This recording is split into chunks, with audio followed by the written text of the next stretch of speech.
Greetings ladies and gents, and welcome to my channel, where I like to make audio narrations of various stories from across the internet.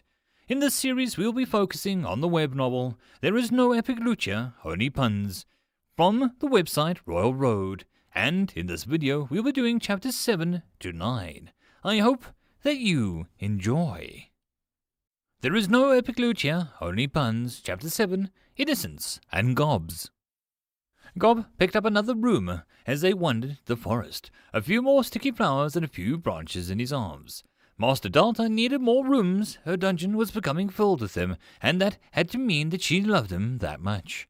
Except in her special room, Gob understood, the Orby room that looked impressive. Maybe it could do with some paint or a sheep's skins on the wall, but Gob was not one to suggest silly things to the master. Gob dreamed of the giant mushroom holding the master's orb. Such roomness.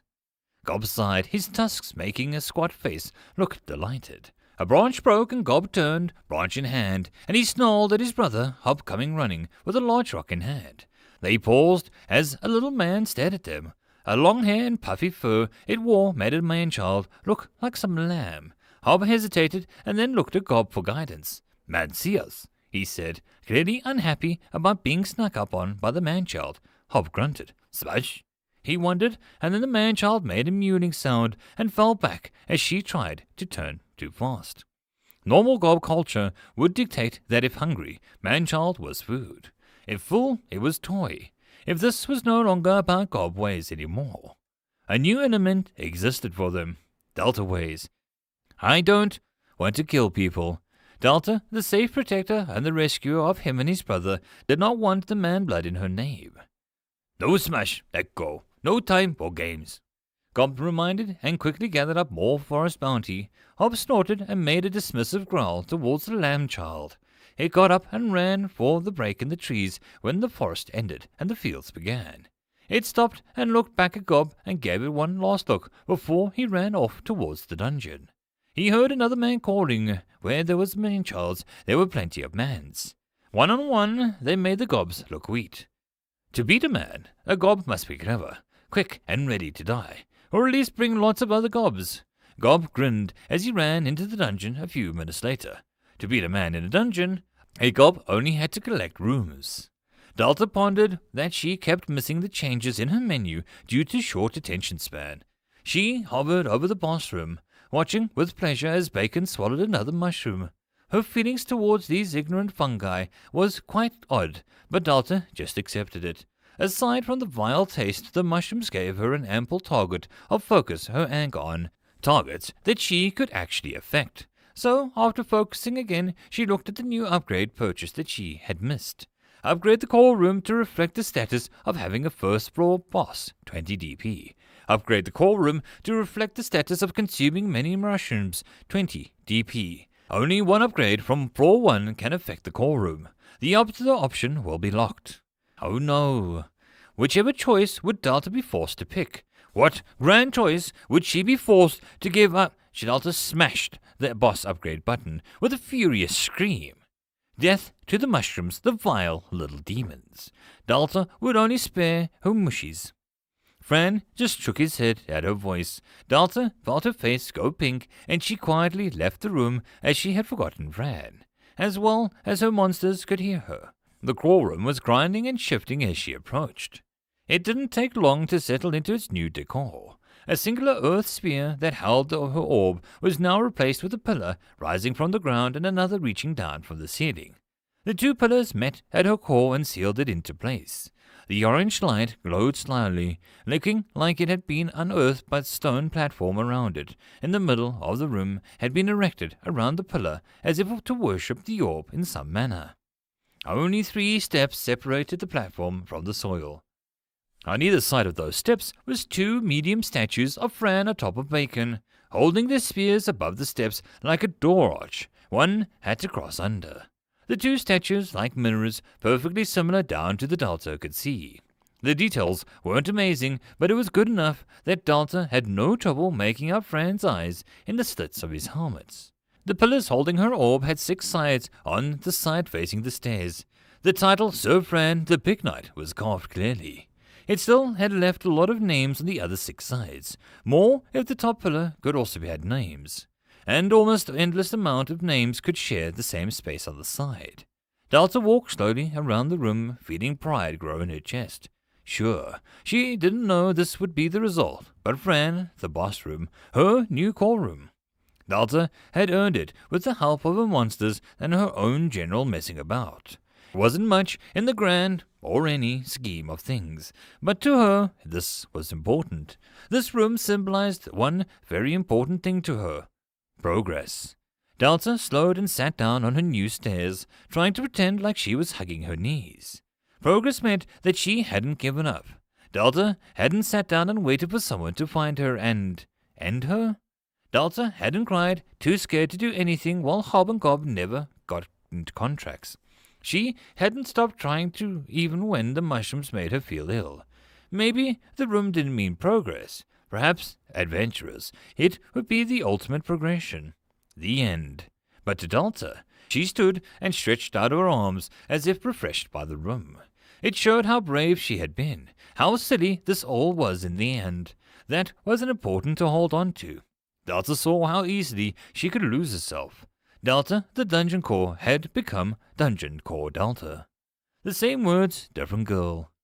It was almost intoxicatingly wonderful to create and expand, but Delta looked at her orb and inhaled.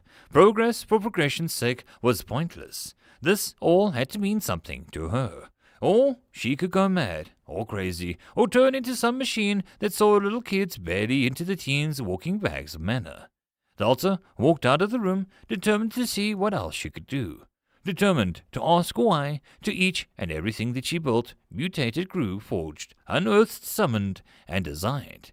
Because she would take a hammer to her own core before a kid was reduced to walking mana batteries in her eyes. Delta felt the mana roll and barely even choked up as Hob and Gob returned with more branches, berries, and mushrooms. She really needed a glass of water or something. Delta blinked and then an idea appeared. Water.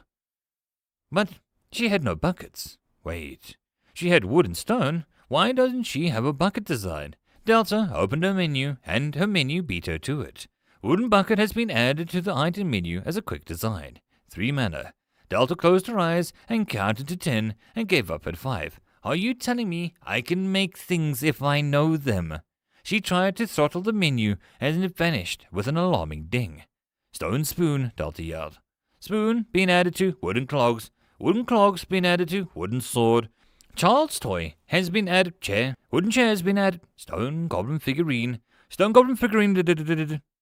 Delta twitched when she opened her eyes. She was laying on the ground. Something throbbed, and Delta assumed that it was the leaky remains of her brain after her menu seemed to have a nervous breakdown. How? She groaned, and Hob yelped as she spoke next to his snoozing form. Delta made a very subtle mental note not to rush the system that governed her existence, to the point that it was needed a glass of wine before its husband came home. Delta rose to her feet and saw her mana growing from 12 to 24. A decent amount. Delta grumbled as she moved down the tunnel. It was time to do something that she was somewhat dreading. This whole, discovering how things worked that she went was nice, but it left her suspicious of everything. So just before entering the lair, Delta flicked her hand to the side tunnel of the room, dug itself out of the dark space inside waiting to be used. Delta felt a little sick, but she spent some time on her large pool of 73 DP to fill the room. She filled it with mushrooms, a whole grove of them. Mushroom Grove has been built. Gut rot mushroom automatically added. Special features unlocked when inside this room. Due to Sir Fran, the grove gains honorary boar as an elite guardian. What? But the menu said that it was decorative, just something to look at. Delta frowned as another menu opened. Due to a variant of mushrooms heartily enjoyed by the core, potent mushrooms have elevated this room to a functional room. She could swear her eye twitched. The room began to smell of dampness, the walls looking like a runny as the soil became a mulch and moist. The small pond at the center was a bit rank. Then, one by one, as if summoned by some hellish devil, mushrooms sprouted out of the soil. All those gut-root ones. Delta backed away from the room and seemed to stretch again, space promptly washing its hands of the room. The dampness gave away as a boar, smaller than bacon but mean-looking, prowled past. A few of the mushrooms tangled up in his matted fur. Delta flicked through the menus until she found a special menu for this room. Mushrooms, produce, develop. This wasn't the grandest of menus. She opened up the produce one. Gutroot mushrooms, 10 mana. Delta felt hatred burn in her stomach. It cost 10 mana to produce these frigging things, but she only got one in return when she bit the bullet and ate one. Delta closed the menu and paced as she angrily sniffed and snorted like the new boar in the room. After a moment, she opened the second option. Mushroom development. Develop edible mushrooms with better taste, 5 DP. Develop mushrooms with a weak hallucinogenic properties, 7 DP. Develop mushrooms that glows in the dark, 3 DP. Develop mushrooms with deadlier poison, 50 DP. Delta pursed her lips. More mushrooms, more mushrooms. She opened her mouth and then closed it at the thought of her mushy's feelings. If it could hear her. She had a feeling that it wouldn't be able to enjoy these nice-sounding edible mushrooms since she was the one making them. Or would she? Something chimed in her manner and rose by 2. Oh, a day had passed. Maybe her nap had taken some time away from her. That was concerning. Delta saw that she had 11 mana left. With a quick command, Hob and Gob went out with a new wooden bucket. She held her breath, but the object didn't seem to vanish as it left her dungeon. Yes! She jumped with excitement. Her first loot to leave the dungeon was a bucket. Delta stopped dancing and stared at where her feet should be. Legendary knights and wizards would come from afar to raid her loot, only to get a bucket for their trouble. Delta had a heavy mood settle over her as a mushroom poked through the soil. Delta, the dungeon of mushrooms and buckets, the stuff of legends. Maybe she could add a few mushrooms to the bucket, like a crappy gift basket. No, really. Delta insisted that all adventurers got a free mushroom, or more. Take them all. Delta begged someone. Well, if things got boring, she could mix in the apples and berries. She wasn't sure how valuable the apples were, but it had to be better than the gutroot mushrooms, right? Delta perked up and went off to see her new nameless goblin talking to Fran. Fran was making friends. Good on him. The guild followed her as she soon quickly started to develop some edible mushrooms. What's next? Gourmet mushrooms. Delta snorted and wondered what smuck wanted these rooms, which a quick check on the grove. Delta froze. She expected one mushroom to be forming. The ground in the middle of the room was growing between 7 and 10 mushrooms at once. No. Too many. She waved her hands with a shrill noise as she checked her DP. It still happily said 63 DP after her purchase of the grove and the development room. Did the room actually mean she could make or produce these little monsters in bulk? Then how many more gutroot rooms would she get for 10 mana? Oh, God. Delta felt sick at the thought of mushrooms on every surface of a dungeon. Delta splurged 5 more DP, and a shoddy-looking wooden door appeared, and she used it to seal her nightmares behind 5 planks of wood and a cracked metal door handle. Delta prayed that these tiny hinges would keep the demons back. The new goblin rounded the corner and blinked at the door. "Boss, name's Francois. Fran said I have old name," he said aloud, looking a little nervous. Delta looked at him. Delta felt her mind latch onto the idea as mushrooms inside continued to develop on the other side of the door. In her heart, she agreed to Francois, but in her cold, mushroom-hating, calculating mind, she called him a second name. Delta's homegrown food taster. "Francois," she sang, and the goblin showed a surprising intelligence as he ran away as fast as he could, but Delta just beamed. She was very ground that he walked on. She knew all the dead ends. If she could make someone else take over the mushroom-eating duty, she'd gladly been seen evil witch by her little gobs. "But, Mama, I saw them, the little green men with big teeth," the girl whined. Quis waited for his poached Sunburg eggs to be cooked by the barman. Nubs was a greasy man, but it wasn't a bad quality. He seemed to slide between people and move away from caring about people's problems like a man who was secretly trained by the river scale eels. Quis envied the skill of the girl's voice rose higher in the pub. people wolfed down gamey meat and a shimmering steamy fish.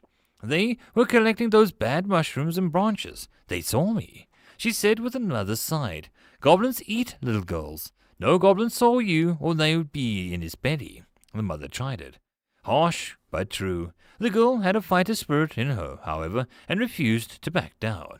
They said that they had no time for games and ran off. She added, and Chris chewed that over, and his egg arrived. Cooked a little extra, just the way he liked it. What made goblins not eat a girl and not torment her? Orders. Orders meant a war chief in the making. Chris frowned. His old peacekeeper booklet had a quick page on signs to look out for when chiefs rose in power. People begin to go missing. Goblins act strangely. They become quieter. Chris chewed in his eggs. He chewed them with a scowl. This was beginning to sound like actual work. Chris Fire Smasher stood. He shrugged on his wizard name like an old coat. The name was made from the ancient ritual of picking two words out of magical hat at the same time. He considered himself lucky after Boda, Lady Whipper, or Samuel Rainbow Dream. He dared not dwell on the rare person who got 3 names. Solomon, Leaky Darkness Hole, you were never forgotten. Chris admitted, but you were never mentioned in public. End of chapter. There is no epic loot here, only puns. Chapter 8. What wicked web we weave. Dalta watched Francois gulp down another cream-coloured mushroom. He looked to be rather enjoying it. The mushroom had taken a little over an hour to develop, but when it finished, a little kitchen timer in Dalta's head went off.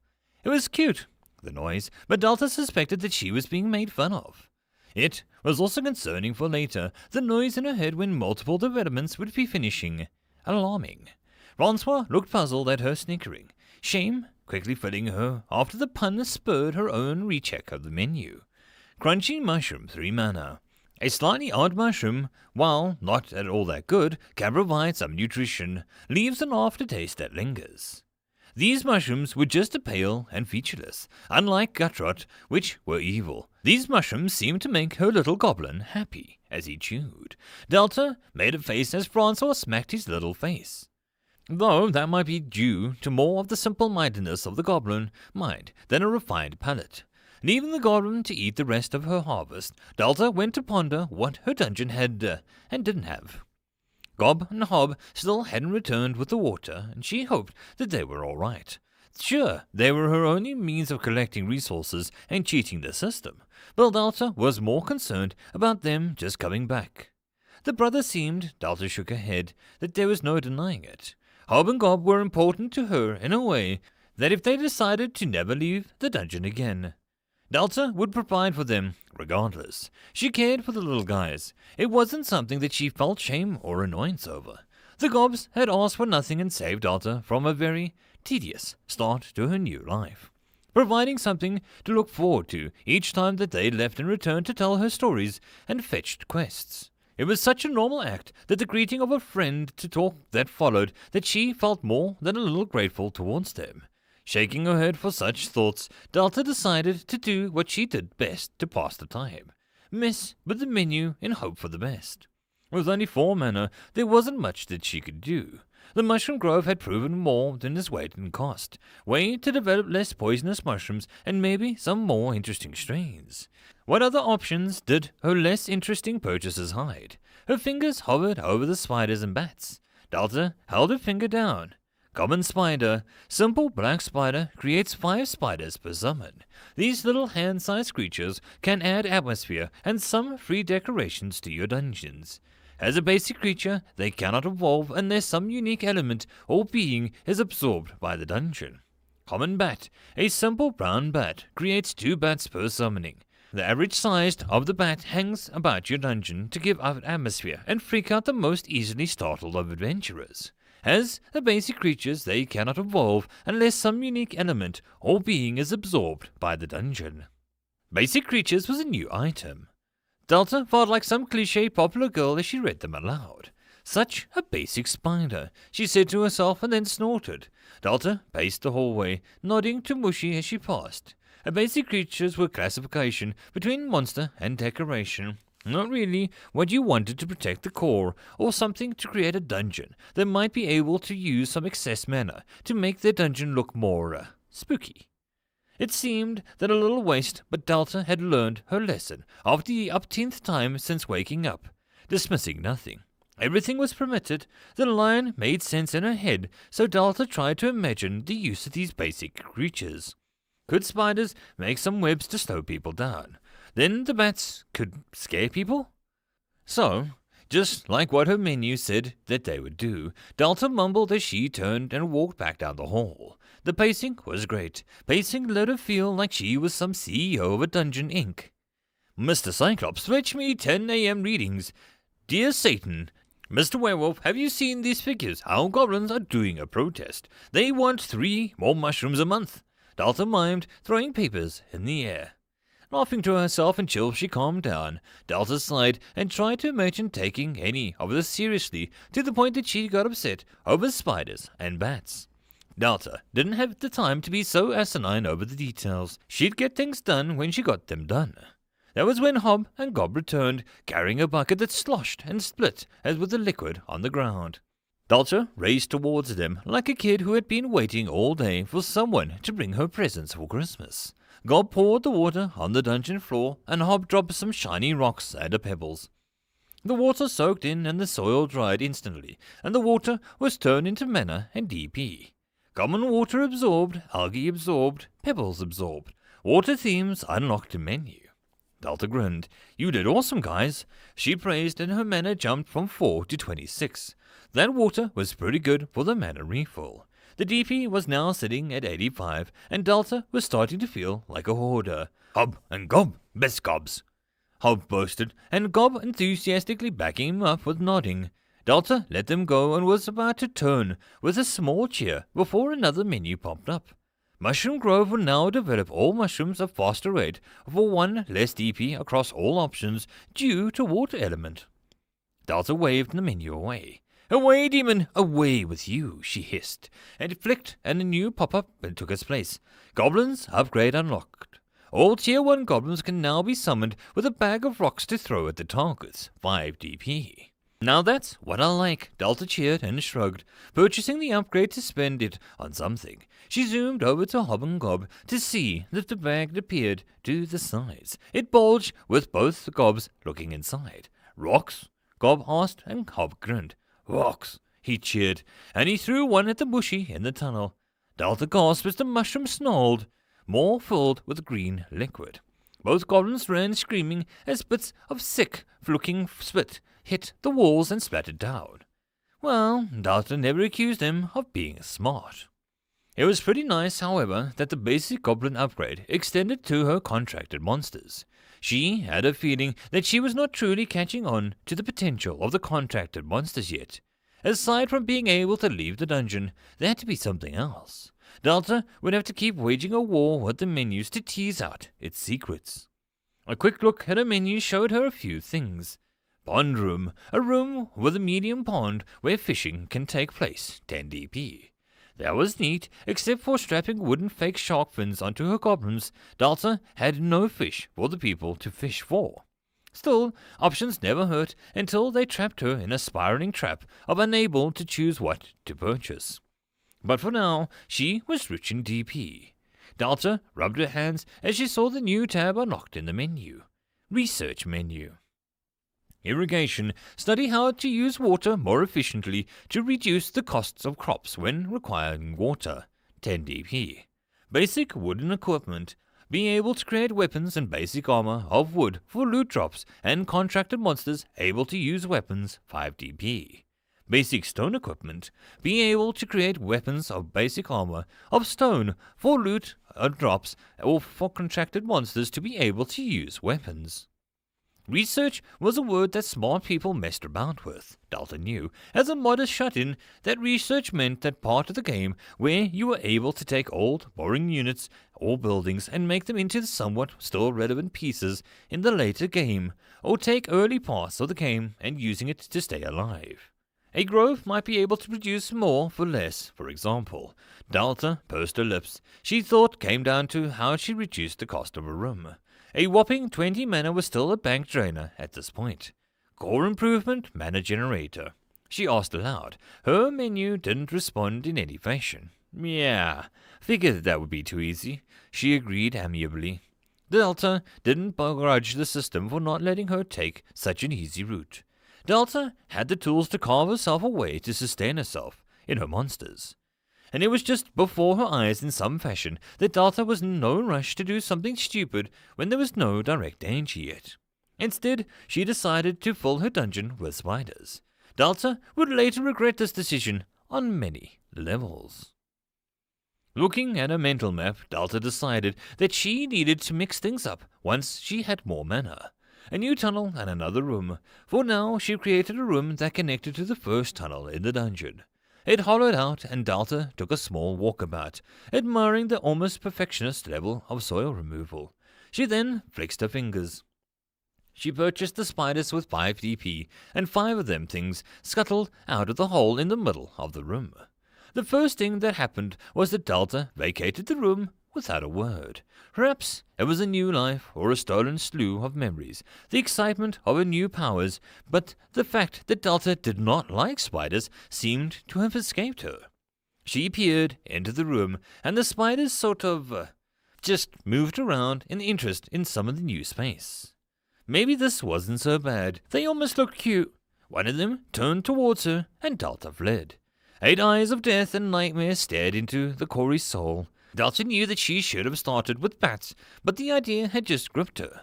With a very big shout, she ordered the spiders to begin to nest. It was the worst thing that she had ever suggested since the phrase Mushroom Grove had left her mouth. One by one, the spiders began to web around the corners of the room and danced threateningly at each other as they fought for space, the silky white threads quickly growing as the spiders didn't catch any food. Delta tried to project a command to the spiders not to web in the middle of the room, leaving 2 parts of the walls bare of web. It was all part of her cunning plan. Delta felt pride rise up, but it was quickly sent running as the spider poked out of his room to see where the crackling was coming from. The eyes. Delta wilted and fled. One day, Delta would make a monster that didn't want to make her cry. Maybe something fluffy. Delta would regret that thought on all levels. End of chapter. There is no epic loot here, only puns. Chapter 9. Quissing the Dungeon. Well, it wasn't a war chief. Quiss eyed the hole set into the side of the large clearing. The sign tacked on top of the entrance was clear and intent. Quiss rolled his tongue along, digging out the egg from beneath his 2 teeth. Normally, a dungeon usually did its best to lure people in the byways of warmth, alluring entrances, woman's laughter, a flash of gold. Things that might have the average man enticed. Quiss had never quite heard of a dungeon telling people to piss off. Then again, that would be clever. Nothing made a man, a little drunk after a long day, angry like an inanimate object telling them to keep out. Seldom did men being told what to do by innocent objects in Quiss's questionable education that he found that the dungeon was unusually one thing: trouble. Well, it was being unfair. The riches of the hill grass around him, the blooming flowers hiding it just out of sight in the underbrush. It was screeching noises and animals trying to bed one another, usually in a dangerous fashion, and even the clear babbling noises of the nearby rivers sounded out.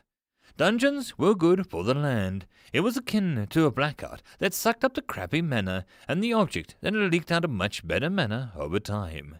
Like a strict husband or wife that took in a lout of a man out of the gutter, bedded him, wed him, and cleaned up his act. Perhaps that was what Quiss's own personal perfect logical thoughts on marriage shining through again. But he dismissed that thought before he shot the happy singing bird not far off. Dungeons also had a high mortality rate. Quiss didn't even find it funny anymore.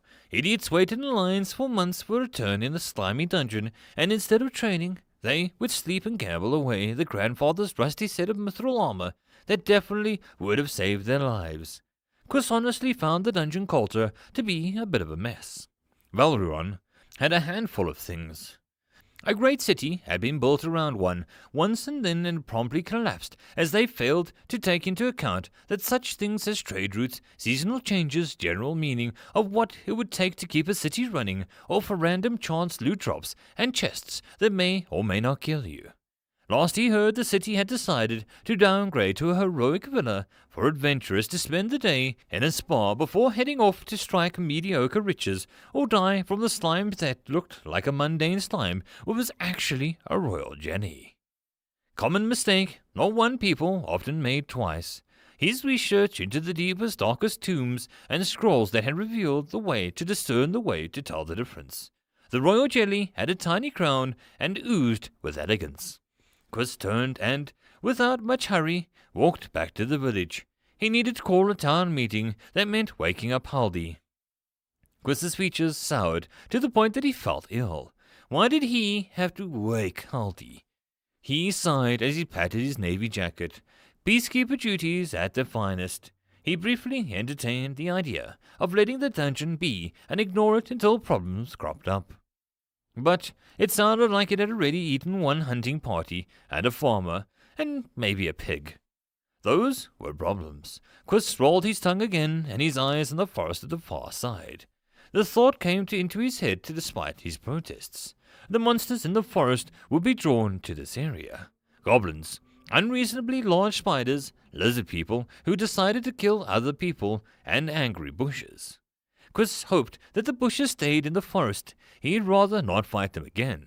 His allergies acted up in the worst of times when he had to casting his spells.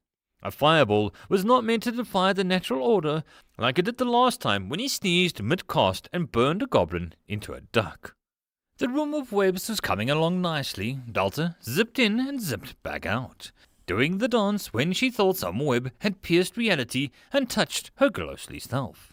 She rubbed her face, the area feeling itchy, and there was an oddly wavy line with one could traverse without getting a thick webs in the face, but even to her eyes, it took an aerial view to see it clearly. The adventurers could burn it all, but Delta had planned for that. In the middle of the room was something that she hoped would stall the idea of fire. Delta cackled as she suggested the idea of her powers, and it came back positive. The berry could indeed germinate into a berry bush, and it seemed with some additional mana cost, she could just pick up and skip the growth stage. The only off thing was that the bush came without berries. Healthy berry bush, a bush that can grow healthy berries over time. Cost 10 mana. Sure, it was costly, but in the midst of the entire white web, the shimmering shape of the green and royal red berries would entice the adventurers. Delta definitely was proud of her little challenge room. Her face was wide with a pleased look, especially since she wanted to make the spider room unavoidable as she messed the dungeon up. Hob and Gob went back out with a bucket, and Delta asked them to go back to the river and find her some fish. She would have to make them some bags or a fishing pole, but she lacked some of the materials. Despite the fact that her spiders could make the web, her dungeon didn't register her to have ability to make a fishing rod. Or did video games lie to her? Delta perished the thought and hummed cheerfully down the tunnel as she waited for the delicious mana to return.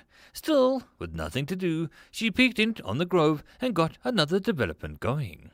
She randomly picked a glow in the dark ones and moved on. Wow, she still had 78 DP to spend. How fast was she supposed to be growing?